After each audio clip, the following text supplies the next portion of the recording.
Gurdjieff em Paris, a arte como alquimia da alma. Em um salão discreto de Paris, Gurdjieff, mestre de origens armênias e portador de uma sabedoria milenar, respondeu a algumas perguntas de alunos, intelectuais, buscadores. A atmosfera era densa, pois alguns não eram seus simpatizantes, mas estavam ali apenas para testá-lo. Uma pergunta se elevou entre os murmúrios.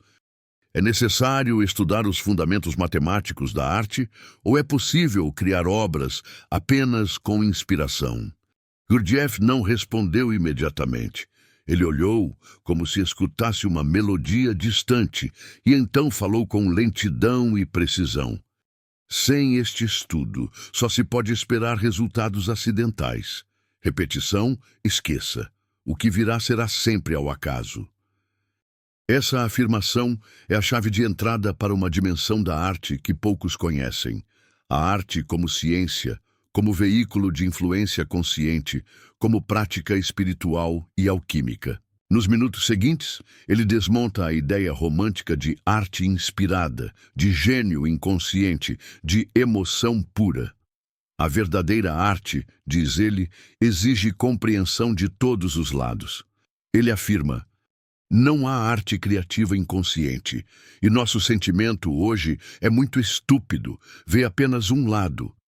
Essa afirmação é a chave de entrada para uma dimensão da arte que poucos conhecem. A arte como ciência, como veículo de influência consciente, como prática espiritual e alquímica. Em seguida, ele desmontou a ideia romântica de arte inspirada, de gênio inconsciente, de emoção pura. A verdadeira arte, diz ele, exige compreensão de todos os lados. Ele afirmou: não há arte criativa inconsciente, e nosso sentimento hoje é muito estúpido, vê apenas um lado. E aqui, sem nomear diretamente, ele descreve o opus alchimicum, a grande obra, pois a alquimia, como a arte objetiva, é ciência espiritual, é técnica precisa de transformação, e não emoção desenfreada. A arte como influência objetiva no método Gurdjieff. Gurdjieff afirma: um compositor sem conhecimento das leis matemáticas pode gerar harmonia entre notas, até mesmo formar acordes. Mas não haverá harmonia entre as harmonias. A diferença é entre o que agrada o ouvido e o que transforma o ser. Ele afirmou: estamos falando de influência consciente. E dá um exemplo. Você está feliz. Uma música toca ao fundo. Talvez um simples sucesso do momento. Você a escuta sem notar. Tempos depois, a mesma música toca novamente. E um sentimento parecido retorna. Uma associação se formou. Este é um exemplo de influência subjetiva, um acidente. Mas Gurdjieff está interessado em outra coisa: influência objetiva. Uma influência que atua sobre todos da mesma forma, que provoca estados precisos, como uma fórmula química que sempre produz o mesmo resultado. Isso, diz ele, foi compreendido por civilizações antigas. Elas sabiam como usar som, forma, cor e movimento para despertar no homem estados superiores de consciência. A arte não era expressão, era linguagem. Gurdjieff compartilha memórias de tempos remotos. Fala de povos que criavam festas dedicadas a sons, cores, sabores, animais. Um dia para flores, outro para o frio, um terceiro para o medo, cobras, ratos.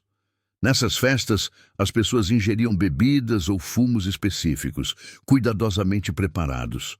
Eram colocadas diante de estímulos sensoriais extremos.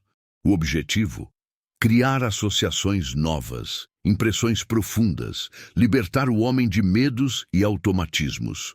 Um homem que, sob influência dessas práticas, lidava com cobras, voltava ao mundo sem mais temê-las.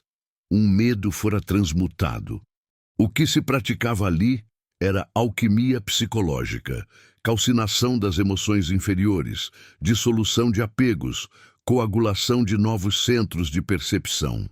E os significados dessas festas eram protegidos por símbolos reservados aos iniciados, aos sacerdotes reis. Ao povo, dava-se explicações religiosas ou mitológicas, mas por trás atuava um conhecimento profundo da psicologia humana, uma ciência perdida. A dança, o movimento e o corpo como laboratório. Depois de sua explicação, alguém perguntou: as danças têm significado místico ou são apenas controle corporal? Gurdjieff respondeu com clareza: as danças são para a mente, elas não dão nada à alma, a alma não bebe uísque.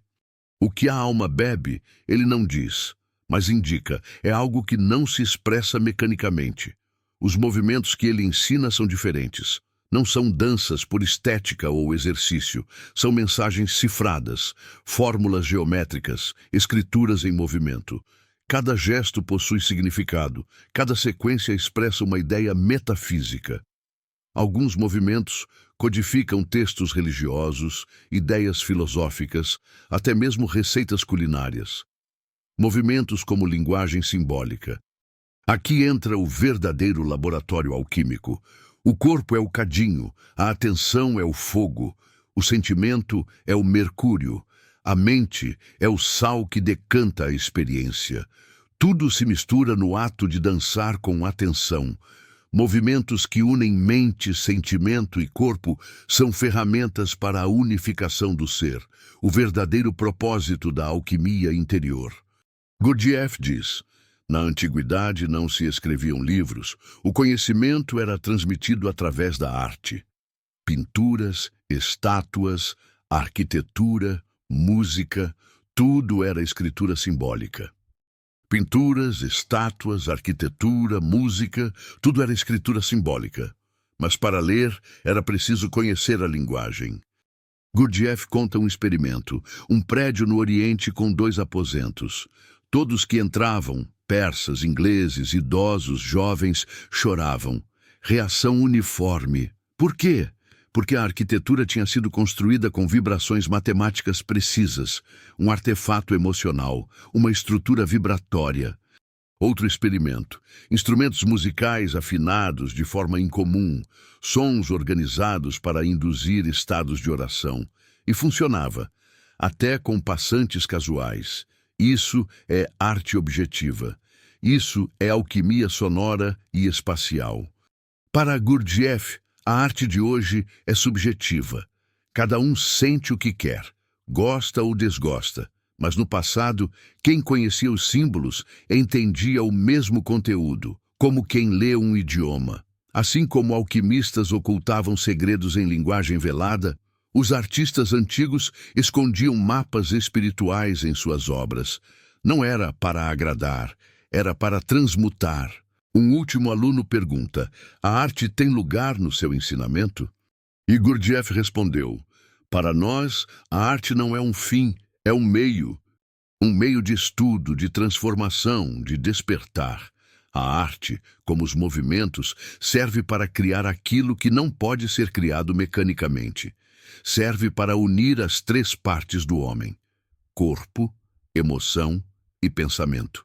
Serve para fazer o que nenhuma técnica externa pode fazer: integrar o ser. Assim como o alquimista medieval queimava, destilava e solidificava elementos em busca do ouro, Gurdjieff propõe que queimemos nossas ilusões, destilemos nossas emoções e solidifiquemos um eu real, permanente, consciente. Colabore com a continuidade do canal. Curta, comente e compartilhe. Inscreva-se e acompanhe nossos vídeos e lives. Obrigado.